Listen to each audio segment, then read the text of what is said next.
అమృతం కోసం దేవతలు సముద్రాన్ని మదించారు. అది సాధారణ సముద్రం కాదు. అది సృష్టి గర్భం. దేవతలు ఒకవైపు, అసురులు మరోవైపు. వాసుకి నాగుని పట్టుకుని మథనం ప్రారంభించారు. ప్రకృతి కంపించింది. ఆకాశం గర్జించింది. అనంత శక్తులు ఉద్భవించాయి. కాని అమృతం రాకముందు ఘోరమైన హాలాహల విషం బయటికొచ్చింది. ఆ విషం ప్రపంచాన్ని నాశనం చేయగలదు.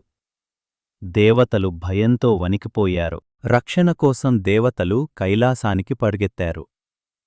అక్కడ లోతైన ధ్యానంలో ఉన్నాడు మహాదేవుడు. లోకక్షేమం కోసం శివుడు తన నేత్రాలను విప్పాడు. ప్రపంచాన్ని కాపాడటానికి ఆ విషాన్ని తనలోకి స్వీకరించాడు శివుడు. పార్వతీదేవి ఆయన గొంతును ఆపింది.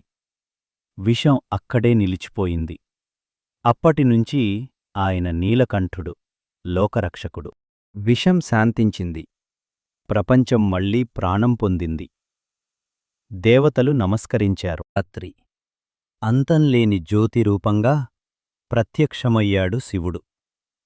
బ్రహ్మ పైకి వెళ్ళినా, విష్ణువు కిందికి వెళ్ళినా ఆ జ్యోతి ఆది అంతం కనపడలేదు. ఈ రాత్రి దేవాలయాల్లో గంటలు మోగుతున్నాయి.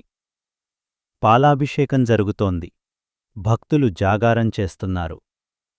ఈ రాత్రి నిద్ర కాదు, శివస్మరణే ధ్యేయం. ఓం నమః శివాయ.